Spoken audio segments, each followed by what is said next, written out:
Hi, my name is Mimi. My dad used to be a construction worker. He passed away after an accident at work. At that time, my mom was a housewife. After my dad's passing, she had to find a way to make money. She started to clean people's houses. It was hard work, but it paid our rent and bills. Unfortunately, my mom started having problems with her eyes and lost 60% of her sight. It affected her work. People didn't want to hire her anymore. Soon we ran out of money. We couldn't pay our rent. To buy food, we had to start selling our furniture. Eventually, the thing we feared most happened and we got evicted. My mom and I started living on the streets. I learned that when you're desperate, you get used to anything. I used to feel shy asking my dad for pocket money. Now I had no problem coming up to strangers and asking, "Do you have any change? My mom and I haven't eaten since yesterday." We were actually hungry and needed every penny we could get. We slept in the park. My mom tried her best to keep my spirits up. She would say, "Honey, please don't let this get you down. Think of it as camping. Your dad is watching us from above. If you're sad, he'll be sad too. We're a family. Families have good days and bad days. These days will pass." One day, as I was panhandling, a luxury car stopped in front of me. The man in the back seat asked, "Do you have parents?" "I have a mom," I said. "Take me to her. I have an offer for both of you," he said, catching me by surprise. When I looked inside the car, I saw a girl about my age. She was crying. When the man saw the worried look on my face, he said, "Don't be scared. This is my daughter. You'll soon find out what this is all about." I took them to my mom. The man told us, "My name is Kevin McCarthy, and this is my spoiled daughter, Yasmin. I'm in the oil and gas business. I am a billionaire, but I haven't done a good job of raising my daughter. For her birthday, I gave her a plane. You know what she said? It's too small." He turned to my mom and said, "My daughter doesn't appreciate what she has. Let's have our daughter switch places for a week. Yasmin will live with you in the park, and meanwhile, your daughter will live in my house. In exchange, I will buy you a house." I knew my mom wouldn't like this idea. Before she could say anything, I said, "Mom, please say yes. I'll switch places with Yasmin for a week. This would be good for both of us." My mom said, "You would be living with strangers. I don't think it's a good idea." "Mom, please, it's only for a week and then we won't be homeless anymore. We can't miss this opportunity," I pleaded with her. My mom wasn't convinced, but she said yes because she didn't want to upset me. Yasmin could see that her father was serious. She got even more upset. "Dad, I cannot live here. These people stink. Do you think this is the life your daughter deserves? You were always scared of me being kidnapped for ransom. What if they kidnap me?" But her father wouldn't hear of it. He said, "You need this experience. I'm sure you'll finally learn a thing or two. Don't worry about getting kidnapped. The bodyguards will be watching you. But you won't see them, and you'd better start being nice to this lady because she's going to be your mom for a week." I was upset that Yasmin said we stank. I handed her the cup I was holding. "You'll need this when you're panhandling. Tell them you're hungry. That's the only thing that works. And you will actually be hungry. By the way, you better get used to our smell because starting tomorrow you will smell just like us," I said. Mr. McCarthy seemed to like what I said. He told Yasmin, "Being homeless will teach you a lot. Look, you've already learned something," and laughed. Then he turned to me. "Young lady, we can go whenever you're ready. You will be our daughter for a week. I'm sure you'll like it." I wasn't very comfortable with the idea of leaving my mom at the park, but I kept thinking about the fact that after a week, we wouldn't be homeless anymore. We drove for an hour before arriving at the mansion. It was in the middle of a large property. It was the biggest house I'd ever seen. There were 2 smaller buildings next to it. I would later find out that one of them was for the staff and the other for clothes. The family had so much clothing that they needed a whole building to store it. A woman welcomed us at the entrance. This was Miss Samantha, who was in charge of managing the residence. Mr. McCarthy said, "Mimi will be our guest for a week. Treat her just like you would Yasmin." Miss Samantha took me to Yasmin's room. It was even more lavish than I'd imagined. As I looked around in awe, Miss Samantha asked, "Would you like to take a shower?" Of course I did. I spent so much time in the shower that Miss Samantha had to knock on my door and ask, "Is everything okay in there?" She had prepared pajamas for me. I put them on and went to bed. It'd been a while since I slept in a regular bed. However, I felt sad when I looked up and saw the ceiling instead of the stars. I'd gotten used to falling asleep looking at the sky. I wondered what my mom was doing. I was sure she was thinking about me at that moment. It was only the first night I was spending without her, and I was missing her already.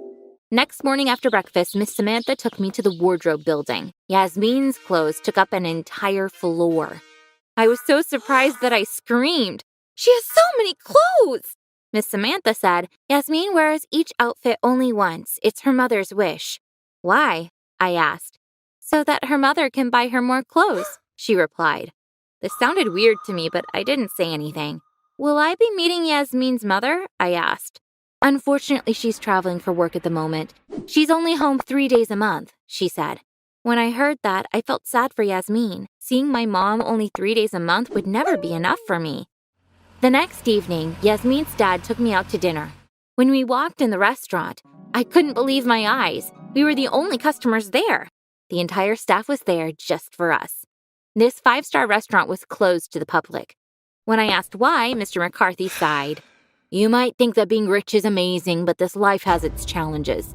We can't just go out to dinner like normal people. We have to pay to reserve the whole restaurant, so we're the only people here. Firstly, it's for our safety. Wealthy people have a lot of enemies.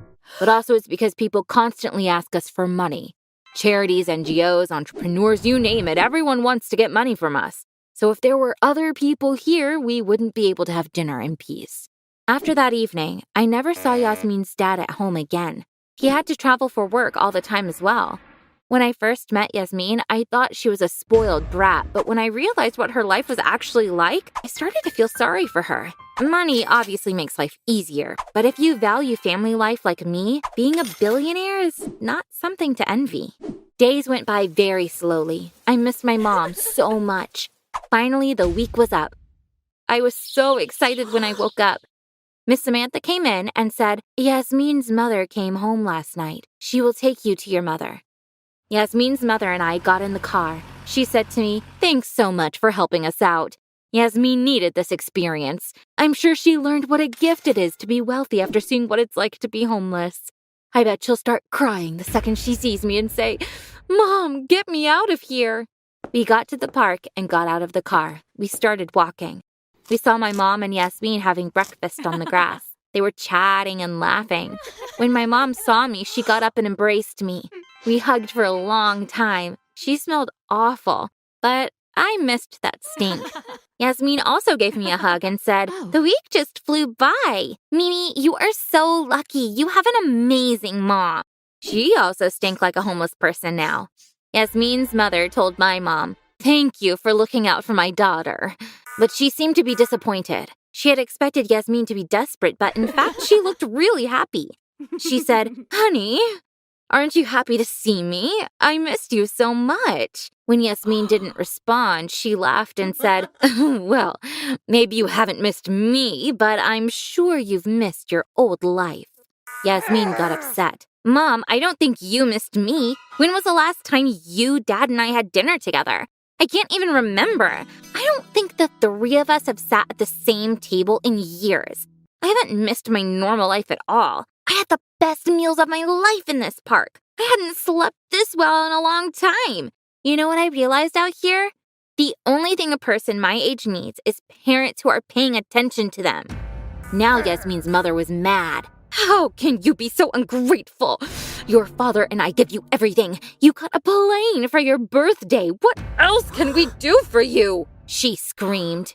Yasmin started crying. "Mom, you're only giving me those gifts out of guilt.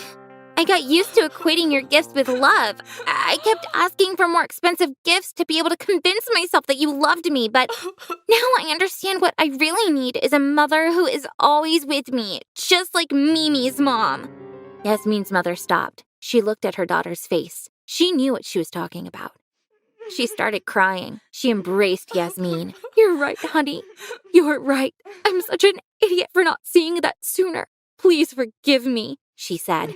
They hugged each other and cried for a while. Mr. McCarthy bought us a house, just like he promised he would. He even gave my mom a job in one of his companies. Our money troubles are over. My mom could finally afford a visit to the ophthalmologist. After 2 surgeries, she regained her eyesight. Now she can see as well as she used to. Yasmin and I became friends. She comes to visit a few times a week. Sometimes her mom comes with her. She took another job at the company. She doesn't travel anymore. She is now able to spend more time with her daughter. Yasmin's dad seems to have understood his mistake as well. Even if he needs to travel for work, he comes home whenever he can, and they have long family dinners together. They invited us to their house for Thanksgiving. They all looked very happy.